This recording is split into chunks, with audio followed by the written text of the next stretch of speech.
সকাল মানেই ঝাঁটা বালতি ফিনাইল জল, সকাল মানেই উঠে পড়ে লেগে পড়া, রাতের অপবিত্রতাকে ধুয়ে ফেলে ঘর বাড়ি উঠোন নিকিয়ে ঝকঝকে তকতকে করে তোলা।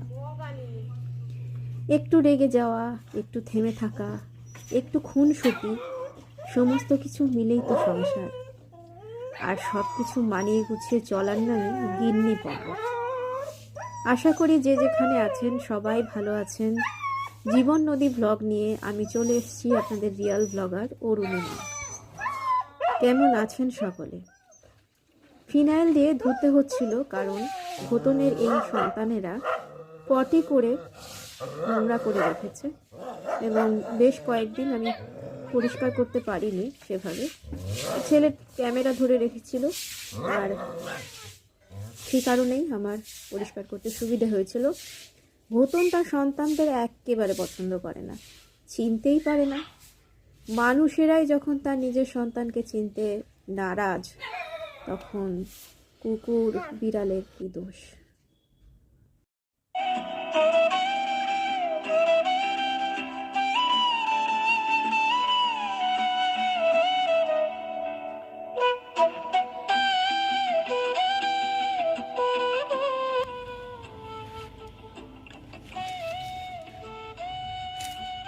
সবেদা গাছে ফুল ধরেছে, কুঁড়ি থেকে ফুল হয়েছে। আমি খুব খুশি যে আমার সবেদা গাছটায় গত বছর একটা মাত্র ফল নিয়ে আমি কিনে এনেছিলাম, সে বড় হয়েছে এবং কুঁড়ি ধরেছে। একটা পাখি ডাকছে, শুনুন আওয়াজটা, কি সুন্দর পাখিটার ডাকটা। কোত্থেকে ডাকছে কে জানে, অদৃশ্য। নারকোল গাছ থেকেই মনে হয় ডাকছে।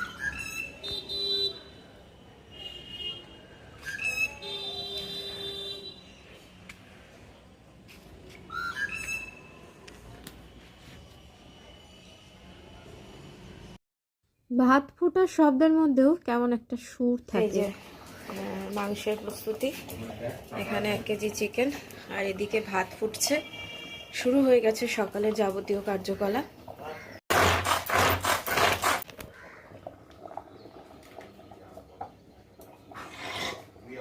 নমস্কার, জীবন নদী ব্লগ নিয়ে আমি আপনাদের অরুণিমা চলে এসেছি।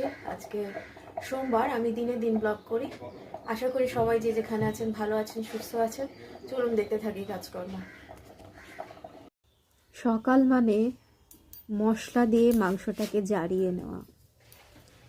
যেহেতু তাড়া ছিল, তাই আজকে হাতে মাখা মাংস করেছিলাম, এবং যেহেতু হাত কেটে গেছিল, তাই হাত নয় হাতা দিয়ে মাংসটাকে মেখে রেখে দিয়েছিলাম।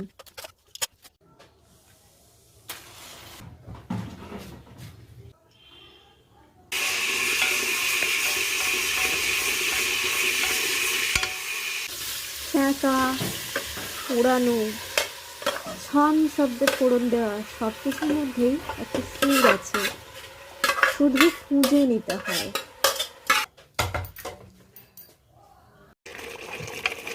মাংসটা কষে এসেছে, আর একটু কষানো হবে, কাঁচা গন্ধটা যখন চলে যাবে। আমি 3 বার কষাই, 3 বার মানে জল দিই, 3 বার কষাই। কষানো হয়ে গেলে লিড চাপা দিয়ে তাড়াতাড়ি একটা সিটি দিয়ে শেষ করে ফেলবো।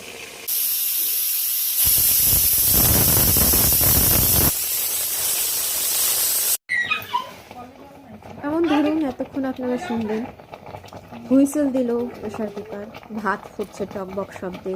কি দারুণ না? কত ভালো লাগে। এই যে কথাটা বলছে তার মধ্যেও সুর রয়েছে। শব্দ দৃশ্যের মাখামাখি নিয়ে গড়ে ওঠে আমাদের সাংসারিক চলচ্চিত্র। মাংস রান্না হয়ে গেছে। ঘোতনের ছেলে মেয়েদের জন্য খাবার মেখে বাইরে দিয়ে আসতে হবে। ওই যে তেনারা খাচ্ছেন, বড় হয়ে গেছেন, এই যে খাচ্ছেন তেনারা। পুজো করা হয়ে গেল। এবার আজকে আমি কাজগুলো সব উল্টোপাল্টা করেছি, কারণ ইন্টারভিউয়ের ব্যাপার ছিল, তাড়াতাড়ি খাবার বানিয়ে দেওয়ার ছিল বেরোবে বলে। তো সেই কারণে আমি আগে রান্না করেছি তারপর উঠোন ধুয়েছি, তারপর চান করেছি, তারপর পুজো করেছি। এখন আমি ডাস্টিং করব।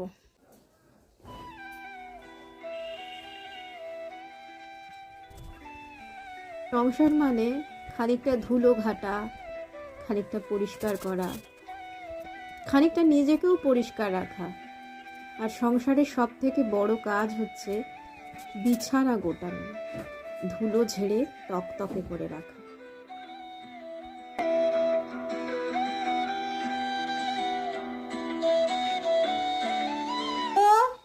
নামো, খাবো ভাতু, খাবো তো।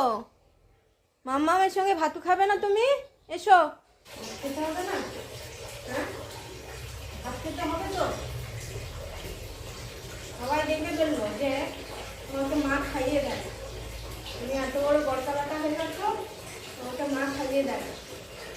কে এখনো কাজ হচ্ছে, মেশিন চলছে, এখনো 21 মিনিট বাকি আছে, হতে থাক। এটা হয়ে গেলে আমাকে এই জামা কাপড়গুলো মেলে তারপর আমি এডিট করতে বসবো। ছেলেকে খেতে দিয়ে দিয়েছি। এত বড় ছেলে এখনো শিনচান দেখে, বললে হবে না, আমারও শিনচান দেখতে ভালো লাগে। এদিকে ঘোতনের মাংস বসিয়ে দিয়েছি।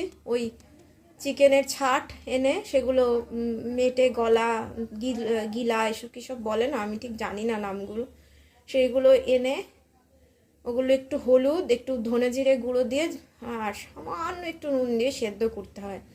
করে 2-3টে 4-5টা সিটি দিই আমি, যাতে করে নরম নরম হয়ে যায়, যাতে করে মিক্সিতে পিসতে সুবিধা হয়। ওইভাবেই আমি খাওয়াই ভাতের সঙ্গে মিশিয়ে।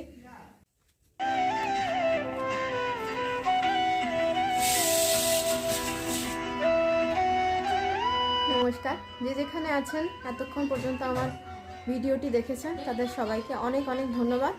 ভালো থাকবেন সবাই। কালকে আবার চলে আসবো আমার কর্মকাণ্ড নিয়ে। আজকের মতো টাটা। সাবস্ক্রাইব করে দেবেন, লাইক কমেন্ট শেয়ার করবেন।